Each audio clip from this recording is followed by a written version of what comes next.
Henry's walking in Walmart when all of a sudden he gets this strange He stops for a minute. What the hell? And eventually it goes away, but it keeps coming back. After making songs, during work, even in the most random of places, he can't seem to get rid of it anymore. And eventually he goes to the doctor. I'm so sorry, they say. You're going deaf and you can't make music anymore. I experienced my first sign of hearing loss when I was around 14 or 15. I remember I got my first ever vocal preset and I was so happy with it because for once I did not sound trash on a track, and me being me, I would get a beat and then play around with it a little bit. But there was only one problem. I hated the sound of my own voice. So if you can imagine, right? You hear yourself in the preset, but then you also hear your real life voice in real life. So what I ended up doing was I ended up blasting the beat louder and louder and louder so then I could hear myself on effects rather than my real life voice. And at the time, I thought it was really cool because then it actually sounded like you were actually in the song, making the song at the same time. It's almost like you immersed yourself in the music. And while it was good at the time, I did not realize that I was damaging my ears in the long run. So then fast forward maybe a month of doing this, I start to get this ringing in my ears. And it would just like fade in. When I was in school talking to people, right?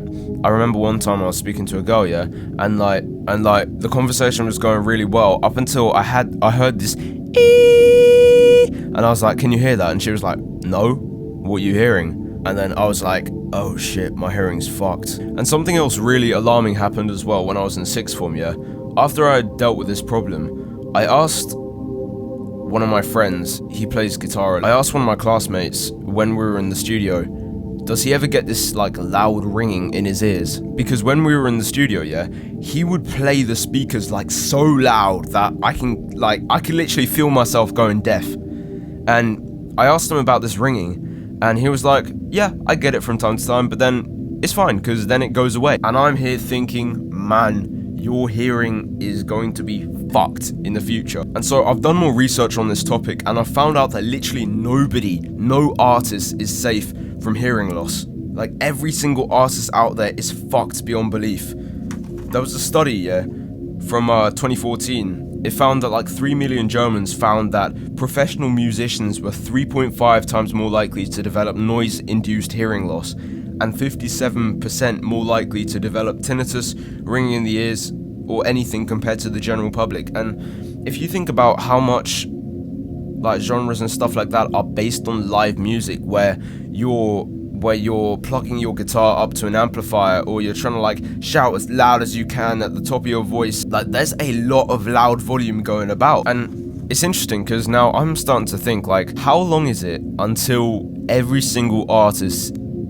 in the world goes deaf? Because there have been famous examples of people who have just like lost their hearing. So I'm thinking out here literally like every single person I know blasts their music like really, really, really loud and every artist could go like deaf. So this is just a quick video where I'm gonna give you like a few things that you could do to kind of fix your ears and get rid of all the ees that keep on coming like in your ears.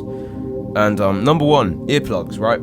I'm gonna use this analogy I like to call the condom analogy, yeah? Once your eardrums have burst, they are burst. Like your eardrum is like a condom. Once they burst, yeah? So as soon as your ears start to like hurt or as soon as you start to get like some sort of ear fatigue, if it's like live music, DJing, club nights and you're starting to go a bit deaf, like literally put on earplugs because it will save your ears in the long run.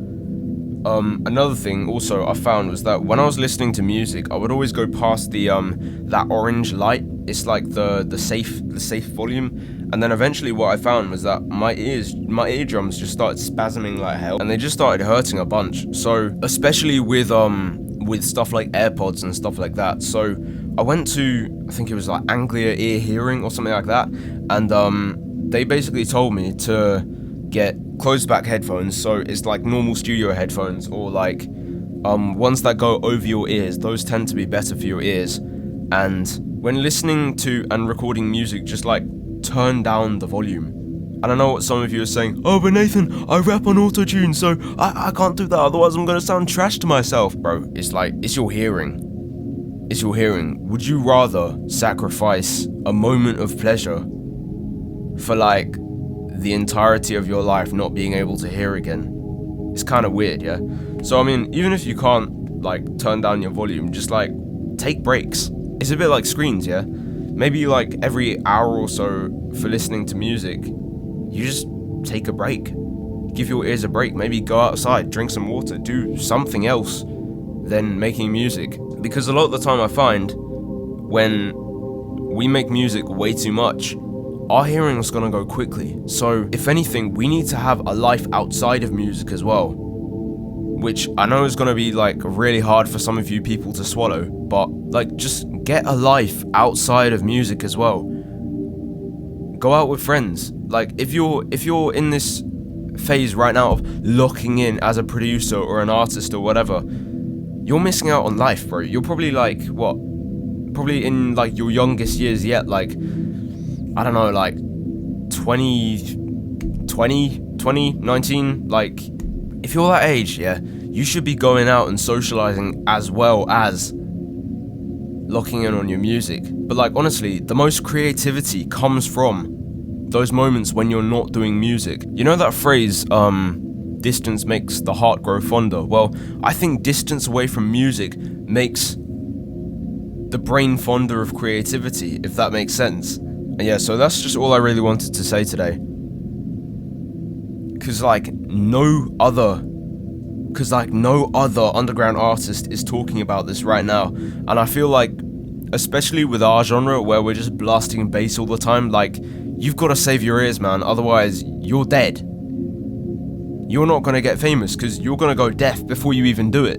And then you're going to be telling like your grandkids, or maybe even your nephew if you don't have kids, like, oh yeah, I was great once, da da da da. Well, no one's going to give a shit because you didn't complete your mission on this earth.